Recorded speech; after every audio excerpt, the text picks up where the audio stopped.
우리에게 주시는 하나님의 말씀은 요한복음 16장 28절부터 33절인데요. 23절부터 33절만 보도록 하겠습니다. 28절부터 33절. 예수께서 내가 아버지에게서 나와 세상에 나왔고 다시 세상을 떠나 아버지께로 가노라 하시니 제자들이 말하되 지금은 밝히 말씀하시고 아무 비유로도 하지 아니하시니 30절. 우리가 지금에야 주께서 모든 것을 아시고 또 사람의 물음을 기다리시지 않는 줄 아나이다. 이로써 하나님께로부터 나오심을 우리가 믿사옵나이다. 31절. 예수께서 대답하시되 이제는 너희가 믿느냐? 보라, 너희가 다 각각 제 곳으로 흩어지고 나를 혼자 둘 때가 오나니 벌써 왔도다. 그러나 내가 혼자 있는 것이 아니라 아버지께서 나와 함께 계시느니라. 33절 함께 시작. 이것을 너에게 이르는 것은 너희로 내 안에서 평안을 누리게 하려 합니다. 세상에서는 너희가 환난을 당하나 담대하라. 내가 세상을 이기었노라. 아멘. 기독교는 두 개의 진리 위에 세워진 종교입니다. 하나는 창조이고 하나는 부활입니다. 자, 여쭤볼게요. 여러분은 인간을 포함한 이 세상에 존재하는 모든 것은 하나님께서 만드셨다라고 하는 성경의 증언을 믿으십니까? 아멘 하셨습니다. 성경에 기반한 이것을 우리는 창조신앙이라고 부릅니다. 그러나 세상은 과학을 근거로 진화론을 이야기합니다. 잘 들으시기를 바랍니다. 진화론입니다. 과학의 시작은 무엇인지 아십니까? 가설입니다. 가설, 가정, 가설. 그래서 과학에는 많은 이론들이 있죠. 과학은 인간이 진화했다고 단언할 수 없기 때문에 다만 진화했을 것이라는 가설을 내세우고 여러 이론들을 동원해서 그 가설을 증명하는 학문, 이게 바로 과학입니다. 인간은 과학이 말하는 이러한 진화에 대한 가설을 이해하고 믿는데 이유는 무엇이냐? 과학적 이성과 지성에 관한 교육을 받았기 때문에 과학이 설득하는 것을 쉽게 받아들일 수 있는 것이죠. 반면에 하나님의 창조는 하나님이 인간을 창조하셨을 것이다 라는 가정이 아니라 창조하셨다 라는 단언적 선포입니다. 이성으로 하나님의 창조 선언에 대해 반응하고자 한다면 우리는 갈등을 겪을 수밖에 없습니다. 하나님의 창조는 성령이 임할 때에라야 믿어지는 믿음의 영역이거든요. 그래서 우리에게는 창조론이 아니라 창조신앙인 것이죠. 진화론을 주장하는 사람들은 창조론이라고 이야기하지만 성경이 증언하는 것은 창조론이 아니라 창조신앙이고 우리가 고백하는 것 역시 창조신앙이지 창조론이 아닙니다. 기독교 두 번째 진리는 무엇입니까? 부활입니다. 이 또한 부활론이 아닙니다. 재림론도 아닙니다. 부활신앙이고 재림신앙인 것이죠. 세상은 죽으면 그것이 끝이라고 이야기하지만 기독교는 부활을 말합니다. 생각해 보십시오. 무려 2000년입니다. 2000년 동안 기독교의 부활은 지지받은 것이 아니라 반대에 막혀있고 박해가 언제나 따라왔습니다. 세상의 종교와 철학과 과학 등의 학문들이 2000년 동안 기독교와 부활신앙을 공격했지만 2000년 동안 보십시오. 기독교와 부활신앙은 소멸되지 않았습니다. 오히려 더 많은 나라, 더 많은 사람들에 의해 믿어져 왔고 증거되어 왔다는 이 사실을 뭐라고 이야기할 수 있겠습니까? 다시 말해서 성경이 가르치는 부활은 2000년의 검증을 거친 확실한 사실이요 진리라고 하는 것입니다. 부활이 있기 때문에 기독교는 소멸되지 않고 오늘에 이르렀다 하는 것입니다. 할렐루야.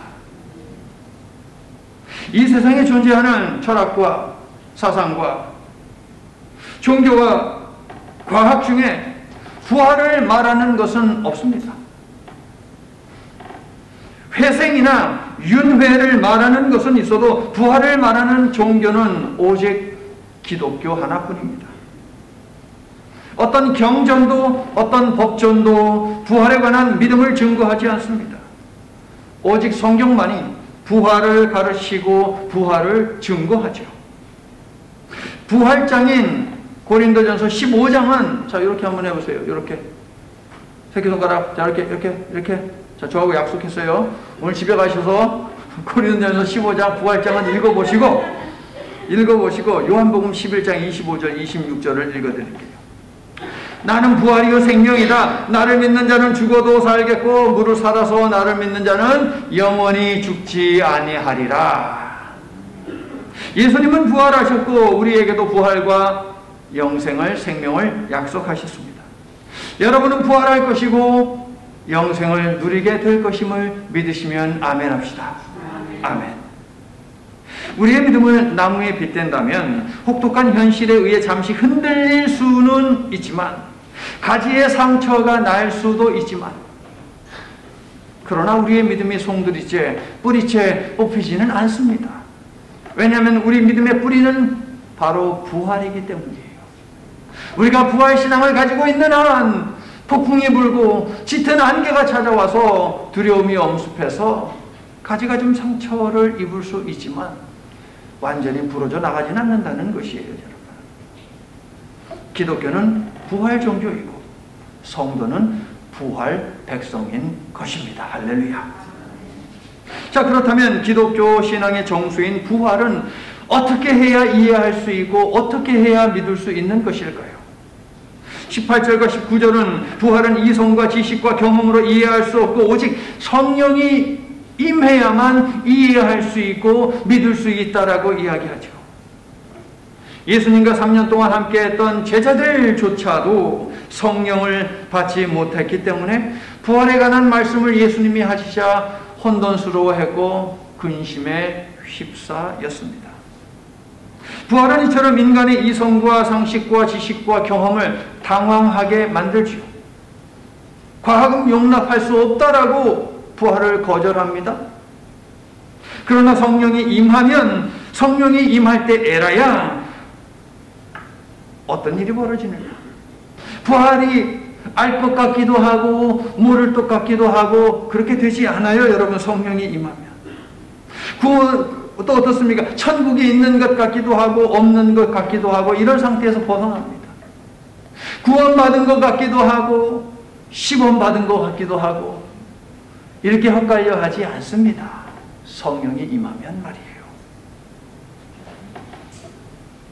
이처럼 성령이 임하면 과학의 그 어떤 이론도 설명하지 못하는 성경의 약속을 믿게 되는데 오늘은 성령이 임하여 부활이 믿어질 때 일어나는 6가지 영적인 현상에 대해서 여러분과 말씀을 나누고자 합니다.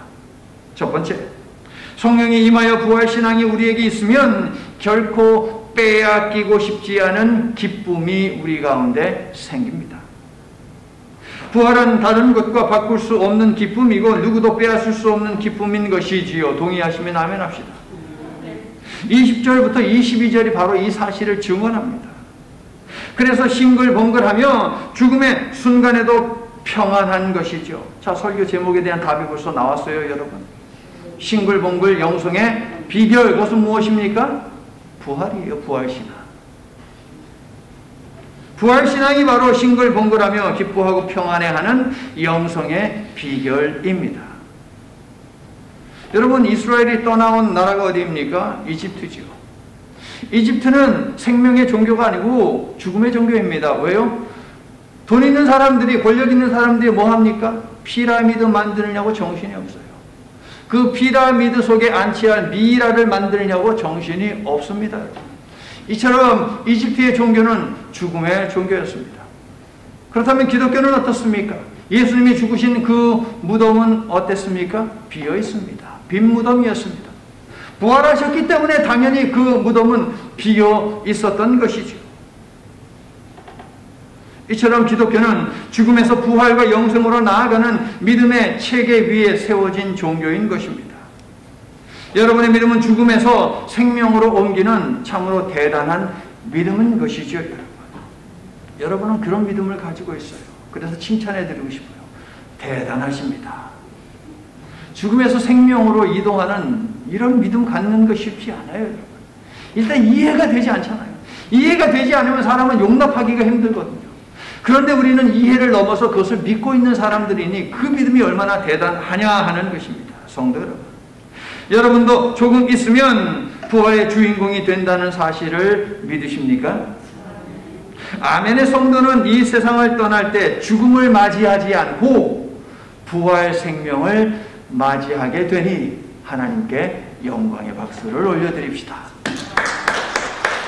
저와 여러분은 죽음을 맞이하지 않아요. 부활 생명을 맞이하죠. 우리는 무덤에 들어가지 않아요. 천국에 들어가지요, 여러분. 아멘. 두 번째, 성령이 임하여 부활이 믿어지면 예수님의 이름으로 기도합니다. 요한복음 속 두 번째 책인 영광의 책, 이 책이 시작된 이래로 예수님은 반복해서 내 이름으로 기도하면 이루어진다고 반복해서 말씀하고 계십니다. 그만큼 예수님의 이름으로 기도하면 응답받는 것은 확실하다 하는 것을 강조하고 있는 것이 되겠죠. 오늘 본문 23절부터 26절에서도 이 점이 반복되는데, 부활신앙은 무엇이냐? 하나님께로 나아가는 통로다라고 이야기합니다. 기도가 바로 그렇다는 것이에요. 부활신앙이 있는 사람들만이 기도할 수 있고 그 기도를 통해서 우리는 하나님께 나아가니 부활신앙으로 말미암아 기도하는 그것이 무엇이다? 하나님께로 나아가는 통로다라는 말씀입니다. 예수께서 가르치신 것에 의하면 기도에는 한 가지 조건이 있습니다. 그 조건이 무엇입니까? 예수님의 이름으로 기도하는 것이에요, 여러분. 성도 여러분, 부활신앙을 가진 우리는 예수님의 이름으로 기도하는 특권을 가지고 있습니다. 기도를 통해 하나님과의 직통 라인을 활용할 수 있는 사람은 오직 부활신앙을 가진 사람뿐이지요, 여러분. 부활신앙을 가진 사람은 하나님과 직통하는 방법을 얻었다니까요. 그 특권이 있다니까요. 이것을 알면서도 불구하고 기도하지 않는다면 그 사람은 어리석은 사람이라고 불러야 할 것이고, 이것을 알기 때문에 열심히 기도하는 사람은 아주 지혜로운 사람이라고 이야기를 해야 마땅하지 않겠습니까, 여러분? 자, 여러분 스스로를 불러주세요. 야, 이 지혜로운 사람아, 야, 이 어리석은 사람아, 둘 중에 무엇입니까, 여러분? 직통 라인이에요, 여러분. 북한에 다이렉트로 전화 못합니다, 여러분. 근데 청와대에는 직통 라인이 있다고 하지 않습니까, 여러분? 물론 자꾸 북한에서 자꾸 끊었다가 열었다가 하는 것이 문제이기는 하지만, 저와 여러분은 하나님과 언제나 통할 수 있는 그 직통 라인이 있으니 그것이 바로 예수님의 이름으로 드리는 기도다라는 것을 기억하시길 바랍니다. 26절에 그날에 이런 말이 있는데, 이 말은 부활 이후에 성령이 오시면 이라는 뜻입니다. 부활 이전에는 모든 것을 예수님이 직접 말씀하셨고 가르치셨고 보이셨고 심지어 쉬운 비유로 말씀하셨고 직접 기도도 해주셨어요. 그럼에도 불구하고 제자들은 이해하지를 못했습니다. 알아듣지를 못했습니다. 하지만 예수님이 떠나고 성령이 오시어 부활을 알게 되면 기도가 술술 나온다는 거예요, 여러분. 약속이 성취된다는 거예요. 기도가 응답된다는 거예요. 예수님이 그 말씀을 반복적으로 하고 계신 거예요. 성령이 임하면, 그래서 부활, 그것이 믿어지면, 그 이후에 우리가 예수님의 이름으로 기도하면 약속이 성취된다는 것이에요. 한마디로 기도의 혁명이 일어나는 것이죠. 그래서 예수님은 자신이 떠나는 것이 우리에게 유익이라고 7절에서 말씀하신 것인데, 예수님은 이 은혜로운 혁명을 자신의 온몸으로 이루셨던 것입니다, 여러분. 예수님이 온몸으로 이루신 이 기도를 하지 않는다면 지혜로운 사람이에요, 어리석은 사람이에요? 여러분 말이에요. 자, 에베소서 2장 13절부터 18절, 그리고 히브리서 4장 16절, 10장 19절, 이 말씀들은 우리가 예수님의 보혈로 말미암아 하나님 아버지께 담대히 나아갈 수 있게 되었다라고 가르치죠. 예수께서 희생 제물이 되시어 하나님께 드려진 이후에, 즉 십자가 보혈 사건 후에 우리는 더 이상 희생 제물을 가지고 제사장에게 나가서 나를 위해서 기도해 주시오라고 부탁할 필요가 없어졌다는 것입니다, 여러분. 직접 하나님께 기도할 수 있는 막힘없는 교제의 시대가 예수님의 온몸을 통해서 열렸다라고 하는 사실입니다. 여러분, 할렐루야. 그것을 하나님이 계획하셨고 예수님께서 자신의 물과 피를 다 쏟아내 놓으심으로 말미암아 성취하셨어요. 여러분. 그게 바로 기도입니다. 여러분. 그러한 기도인이 왜 능력이 없겠습니까? 여러분. 문제는 예수님의 이름으로 기도를 해야 되는데 자꾸 내 이름으로 기도해요. 예수님의 이름으로. 이름은 무엇입니까? 인격입니다. 여러분, 단지 예수님의 이름 부르기 위해서 있는 호칭이 이름이 아닙니다. 그 사람 자체가 바로 이름 아니겠습니까? 여러분. 자, 예수님은요, 하나님은 포도원 농부시요 나는 포도나무요 너희는 가지다 라고 말씀하셨죠. 하나님은 가지된 우리를 보실 때에 그렇다면 어떻게 보시느냐? 포도나무인 예수님을 통해서 보시는 거예요. 여러분. 그림이 그려지시죠? 포도나무인 예수님을 통해서 가지된 우리를 당연히 보신다는 거예요. 하나님이 직접 예수님 통해서 우리를 보지 않으면 우리는 멸망받을 수밖에 없어요. 한순간도 숨쉬며 살 수 없어요. 그런데 예수님을 통해서 보시기 때문에 그 보혈의 은혜를 그래도 연약한 손이지만 붙들고 매달리는 우리이기에 우리 하나님께서 우리를 살려주시고 살 수 있는 은혜를 베풀어 주신다는 거예요. 하나님은 우리를 보실 때에 포도나무 되시는 예수님을 통해서 보신다. 이게 은혜입니다, 여러분. 그리고 하나님은 우리의 기도를 들으실 때에 어떻게 들으시느냐? 우리가 매달려 있는 포도나무인 예수님을 통해서 그분을 보면서 우리의 기도를 들으시는 거예요. 그래서 우리가 기도할 때에 예수님의 이름으로 포도나무인 우리가 붙어있는 그분의 이름을 의지해서 기도하는 것이죠. 하지만 가지된 우리가 포도나무인 예수님에게서 떨어져 나간다면 어떤 일이 벌어집니까? 하나님께로 나아가는 통로가 없어지는 거예요. 예수님을 통해서 하나님은 우리를 보시고 우리는 예수님을 통해서 하나님께 나아간다니까요, 여러분. 말씀드렸다시피 이름은 단지 누군가를 부르기 위해서 만든 것이 아니라 그 사람 자체입니다. 즉 이름은 인격입니다. 그러므로 예수님의 이름으로 기도한다는 것은 무엇입니까? 도깨비 형마미처럼 금 나와라 뚝딱, 은 나와라 뚝딱, 밤 나와라 뚝딱 이렇게 되어지는 것이 뭐 그게 기도입니까, 여러분? 기도는 그러한 주술이 아닙니다. 포도나무 된 예수님과 가지된 우리가 서로 붙어있는 끈끈한 관계 속에 있습니다 라고 하는 것을 증명해 보이는 것이죠. 그게 바로 기도예요, 여러분. 예수님을 통해서 이 표현을 오늘 기억하십시오. 기도는 우리가 포도나무 된 예수님과 가지된 우리가 붙어있다. 그래서 아버지 하나님께 나아간다라고 하는 것을 증명하는 거예요. 그러므로 성도 여러분, 예수님께 붙어있는 의존성이 중요하다 하겠습니다. 우리가 포도나무에 있을 때에 생명을 위해 필요한 영양분을 기도를 통해서 공급받을 수 있는 것이지요. 포도나무에게서 떨어져 나가면 우리가 공급받아야 하는 영양분은 받지를 못해요. 대신에 MSG가 잔뜩 들어가 있는 그런 것만 받게 되죠. 세상으로부터. 멸망할 수밖에 없어요. 병들 수밖에 없어요. 망할 수밖에 없어요. 여러분, MSG 인생은 우리는 JC, Jesus Christ 이 영양분을 받는 거예요. 붙어 있음으로 말미암아. 그러므로 성도 여러분, 예수님의 이름으로 기도하시기를 바랍니다. 그 능력을 우리 하나님이 약속하셨어요. 주셨습니다. 다시 한번 간구합니다. 예수님의 이름으로 여러분의 삶 속에서 순간순간 끊임없이 지속적으로 기도하시기를 예수님의 이름으로 축원합니다. 자, 포도나무의 열매가 열렸습니다. 그러면 그 열매는 포도나무의 것입니까? 가지의 것입니까? 그 어느 누구도 가지의 것이다 라고 이야기하지 않아요, 여러분. 열매가 맺어지면 아, 포도나무 열매다, 포도 열매다 라고 그렇게 이야기하죠. 가지의 열매가 아닙니다. 마찬가지로 우리가 예수님의 이름으로 기도해서 응답을 받으면 누구에게 영광을 돌려야 돼요? 예수님께. 내 열매라고 주장하는 것이 아니라 예수님 당신의 열매입니다. 감사합니다. 이렇게 영광을 돌리는 거예요, 여러분. 여러분의 기도 생활을 통해서 이루어질 모든 역사는 포도나무이신 예수님의 은혜라고 믿고 고백하고 예수님께 영광을 돌리는 그러한 기도자들이 다 되시기를 예수님의 이름으로 축원합니다. 세 번째로, 성령이 임하여 부활이 믿어지면 그 전의 기도와 그 후의 기도가 달라진다라고 지난주일 제가 맛배기로 조금 보여드렸어요. 더 높은 차원의 기도가 드려진다는 것이에요. 부활이 믿어지면. 부활이 알아지고 믿어지기 전에는 하나님 어떻게 하면 좋겠습니까? 도와주세요. 이랬으면 좋겠습니다. 저랬으면 좋겠습니다. 이것도 필요하고 저것도 필요합니다. 온통 희망사항을 담아서 드리는 기도, 그래서 희망의 기도라고 할 수 있겠죠. 그리고 갈급해서 그렇게 드리는 기도이니 목마름의 기도다라고도 부를 수 있을 것입니다.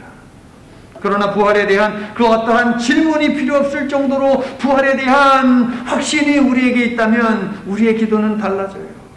우리의 기도는 주시옵소서 하는 목마름의 기도에 머물지 않고 주실 것을 믿고 감사드립니다 라고 하는 언약, 약속의 기도로 도약한다는 거예요.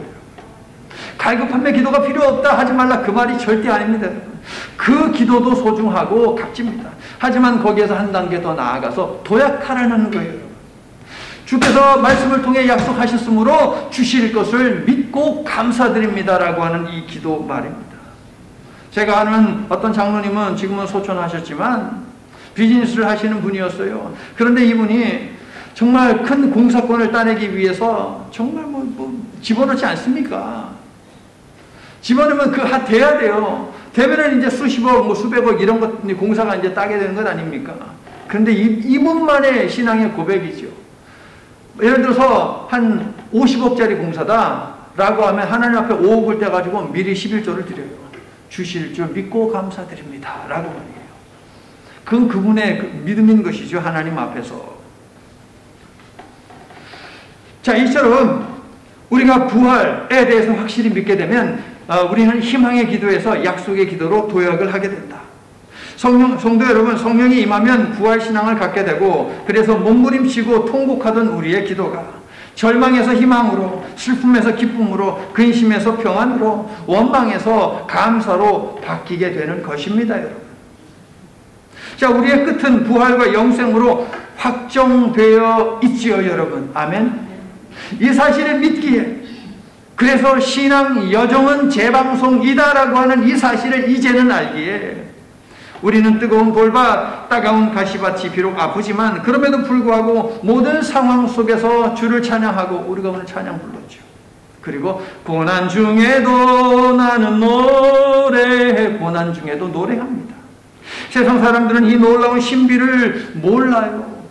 그저 예수에 미쳤다, 교회에 미쳤다라고 이야기만 할 줄 알죠.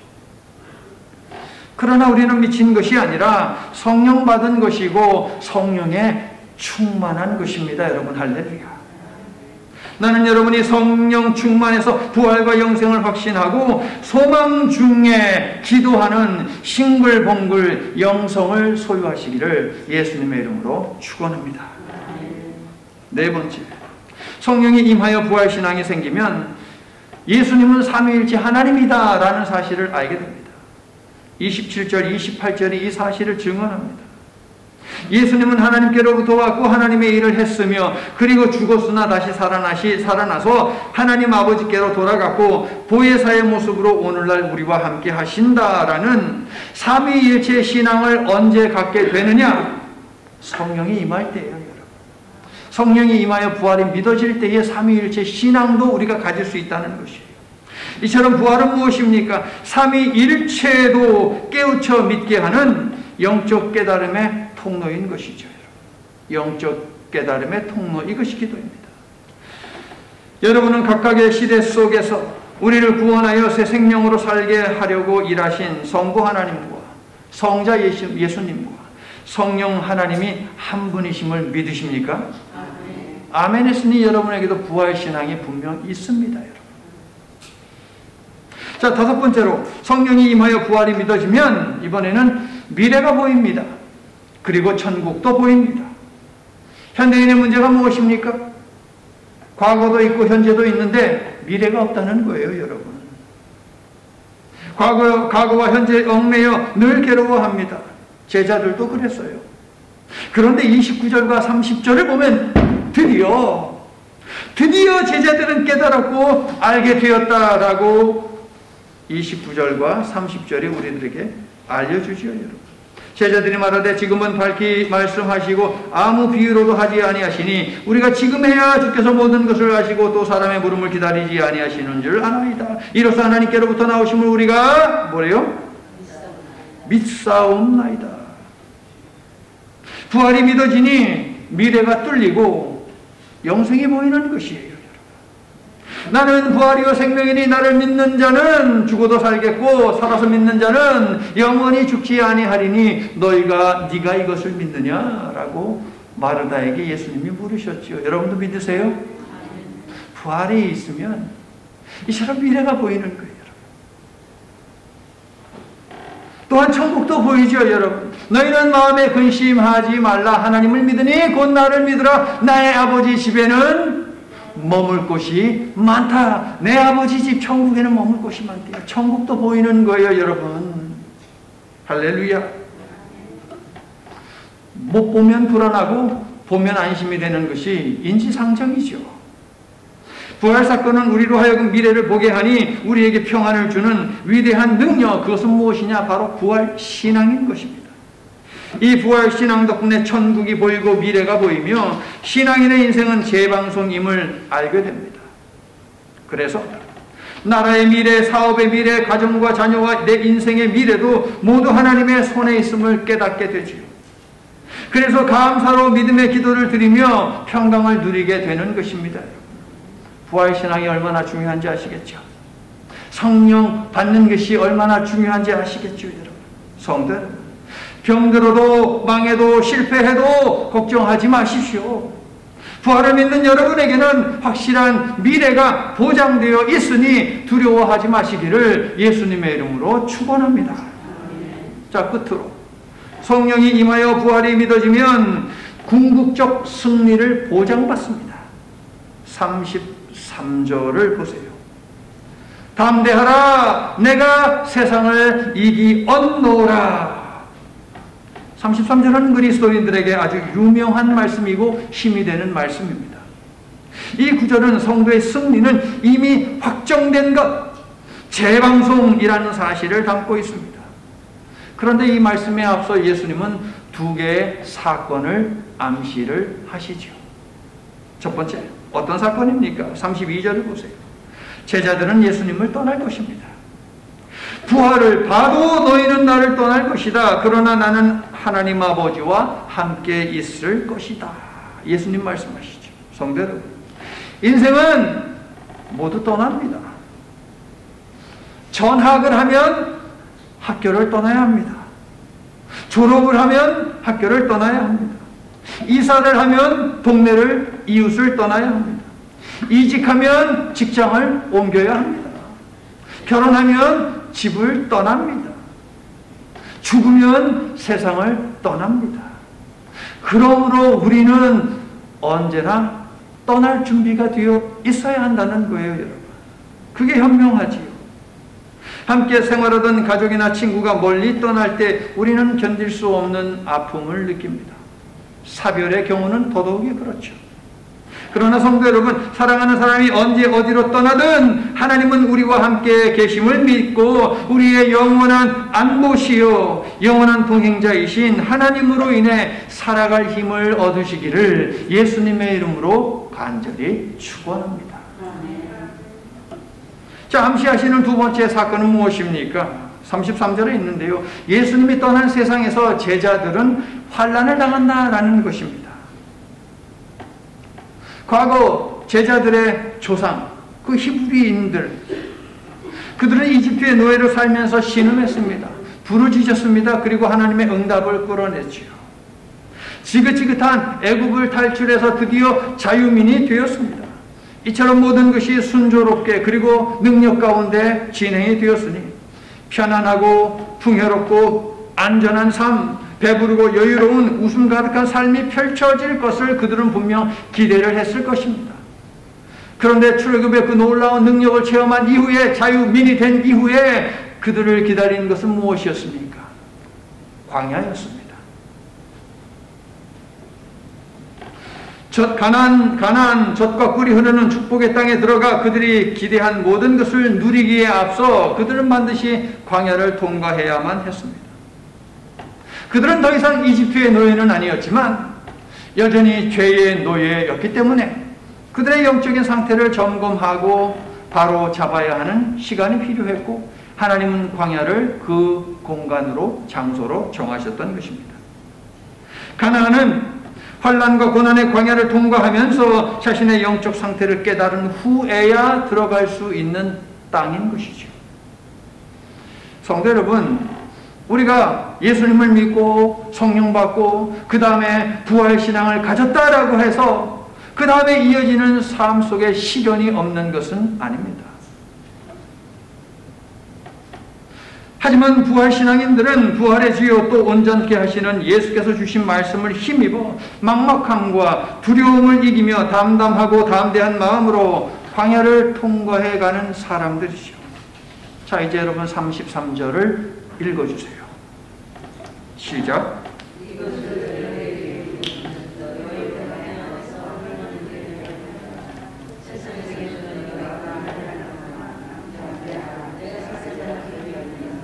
할렐루야. 평안을 약속하신 예수님은 분명하게 밝히시기를 내가 세상을 이겼다라고 말씀하십니다. 완료형입니다. 예수님은 아직 십자가에 오르지 않으셨습니다. 아직 죽지 않으셨습니다. 아직 부활하지 않으셨습니다. 아직 하나님께로 가지 않으셨습니다. 하지만 예수님은 어둠과 죽음의 권세 사탄을 이미 이겼다라고 말씀을 하십니다. 성도 여러분, 기대 가득한 가나안 땅에 도달하려면 광야라는 고난의 과정을 통과해 나아가야 하는데 어떻게 나아갈 수 있느냐? 주께서 주신 이 말씀을 붙들고 나아가야 한다는 것입니다. 우리에게 평안이 필요하지요. 광야길을 걷는 우리에게. 그래서 예수께서 33절 말씀을 우리들에게 주셨습니다. 즉 예수님이 이미 이겼다라고 우리들에게 알려주십니다. 환난과 고난 중에도 부활신앙을 가진 너희는 평안할 것이다. 할렐루야. 부활이 있고 부활을 믿으니 시련을 당해도 너무 좋은 거예요, 여러분. 그래서 싱글벙글하고 힘이 나고 평안이 찾아오는 것이지요. 세상의 것으로도 평안을 얻을 수 있습니다. 하지만 잠깐이지요. 오래가지 않을 뿐만 아니라 세상이 주는 평안은 그것을 지키고자 하는 마음이 들고 또 그것을 놓치고 싶지 않은 마음이 들어서 그러다 보니까 거기에 온통 또 마음이 쓰이죠. 그래서 또다시 불안해지는 것이에요. 그러나 예수님이 약속하신 평안은 환난과 실패와 위기와 시련과 죽음도 이기게 하는 평안입니다. 이것을 믿고 뒷걸음질 치지 말고 부활과 영생을 향해 날마다 정진해 나아가시는 모든 성도 여러분이 될 수 있기를 예수님의 이름으로 축원합니다. 이제 말씀을 마칩니다. 지난 주일에 우리는 우리의 신앙 여정은 재방송이다 라고 하는 것을 배웠습니다. 각자에게 주어진 삶을 살면서 기쁨도 있고 슬픔도 있고 성공도 있고 실패도 있지만, 그리고 정도에는 차이가 있지만 이 세상을 마감할 때 예수님을 믿는 우리는 모두 부활과 영생으로 들어가게 됩니다. 성도의 종말은 이미 승리와 기쁨으로 확정되어 있는 재방송인 것입니다. 성도 여러분, 우리가 받은 부활과 영생의 약속 때문에 씁쓸한 인생의 순간에도 달콤한 미래의 승리를 내다보며 우리 얼굴에서 절망과 불안을 떨쳐버리고 싱글벙글 웃을 수 있으며 평안한 마음을 가지고 주눅들지 않고 담대할 수 있습니다. 여러분, 부활과 영생의 신앙 때문에 나는 여러분이 죽은 나무에 꽃을 피우고 희망 없는 인생에 희망을 가득하게 불어넣는 부활신앙으로 말미암아, 부활신앙으로 만들어진 싱글벙글 영성으로 말미암아 환난을 당하더라도 담대하며 이겨내시기를 예수님의 이름으로 축원합니다. 샬롬의 하나님, 세상살이를 하다 보면 우리를 우울하게 하고 암울하게 하는 여러 일들을 만나게 됩니다. 코로나 바이러스가 창궐한 오늘 이 시대가 모든 사람들에게 그러합니다. 특별히 직장 생활을 하거나 비즈니스를 하는 사람들의 경우 건강이 위협당하는 문제뿐 아니라 재정적인 문제까지 과중되어 더욱 불안한 하루하루를 살고 있습니다. 때로는 전염병으로 인간의 죄에 대한 책임을 물으셨던 하나님, 성경에 기록된 전염병을 비롯한 그 어떠한 심판도 구원하시는 하나님의 마음 때문에 멈췄던 것을 기억하며 그 말씀들을 붙잡고 간구합니다.